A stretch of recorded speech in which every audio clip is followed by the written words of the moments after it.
Hi guys, welcome to our video blog, and we are here at the Greenbelt Tree, so Rockefeller. Just attended the new LG Optimus mobile phone. Actually, it's a smartphone, LG Optimus, like the Optimus Prime of the Transformer. I just noticed that it is powered by the Android operating system, so nakapag-integrate siya ng mga application from Google, like the Gtalk, the Picasa, and the Gmail, tsaka Gmail chat. So the LG Optimus GT40 is priced at around 12,000 pesos. It will be available next week sa mga electronic stores natin. And the features of this phone, it has Wi-Fi, it has a touchscreen phone, and a multiple homepage. Saan ba yung homepage natin? Ayan.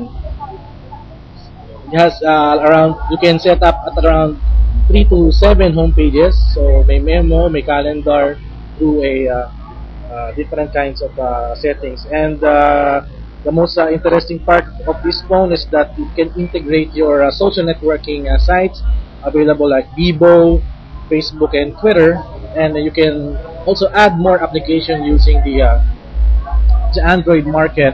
You can download around 100,000 of applications, and some of them are free to download, others are kailangan pambayaran, di ba?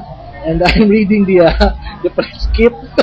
It has a 3 megapixel camera. It has geotagging, face tagging, face to action technology, and available in pink, black, silver, and yan siya, parang may design iba kasi wala nang design may iba may design sa likod and that's Bluetooth, and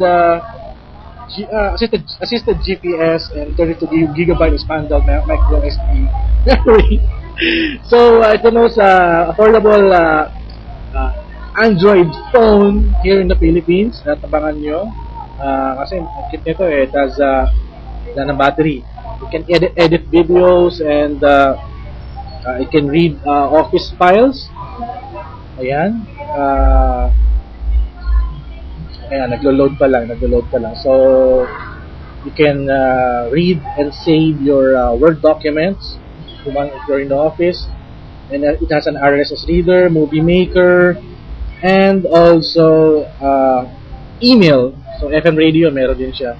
So ayun, I think this is the new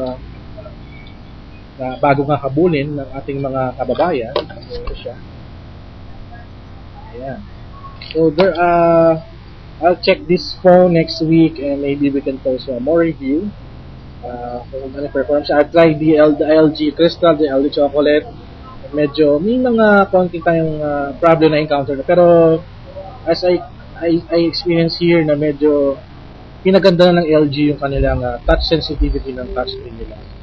So more power to LG, and see you on next video.